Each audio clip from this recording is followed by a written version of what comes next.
What's up, amigos? It's the Prodigy Maker Minute with Chris Lewitt. As you may know, I'm the former #1 for Cornell University, pro circuit player, elite junior development coach, and author and educator, author of The Secrets of Spanish Tennis and the Tennis Technique Bible.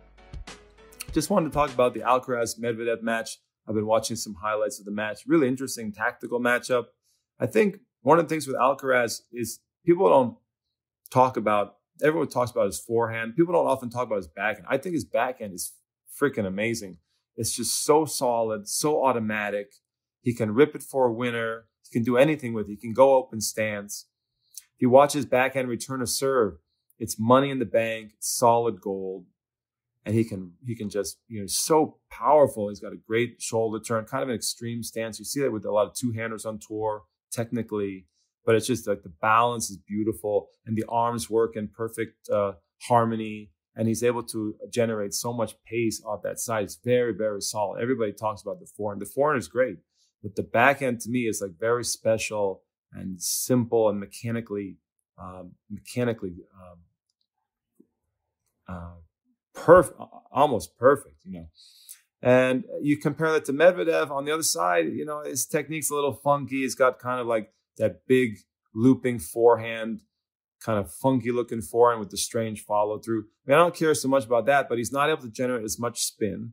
And he has that big take back that hurts him when he's sort of pressured with pace sometimes. You saw that in the match. He missed a lot of forehands flat.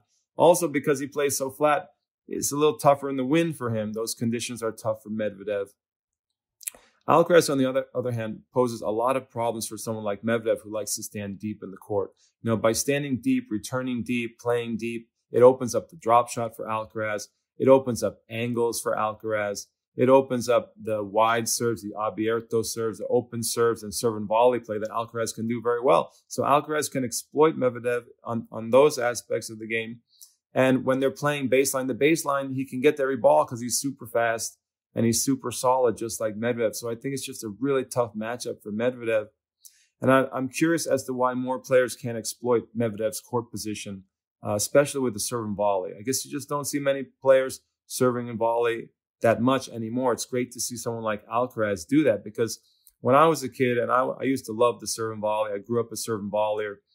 When somebody stood deep on the return, I used to love that. Like that was my favorite scenario tactically, is if I had a returner who liked to return deep, because I could kick the serve in or slice the serve in and get in real tight on the net and make a short volley, and it work out in my favor quite frequently. I used to love that play. So I'm surprised more people don't do that to Medvedev.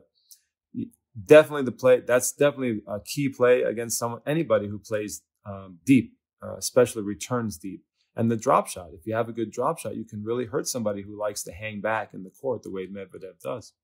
But Medvedev was on like a 19-match winning streak, so I guess he was able to make that work against a lot of other guys. But Alcaraz surely made him pay. I think Alcaraz's game, the matchup is not ideal for Medvedev in those respects. But I think Alcaraz's backhand really, really special.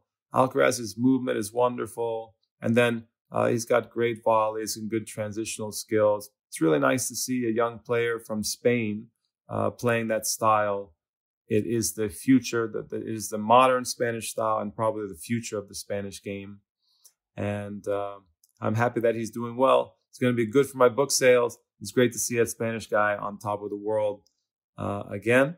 And kind of excited to see what the rest of the year holds for Carlos Alcaraz. It's going to be an interesting year for sure.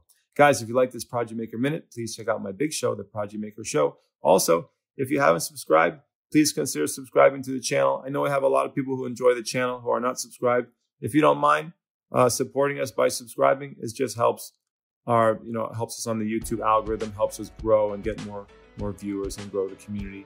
So that would be cool. Appreciate it, guys. I'll see you on the next program.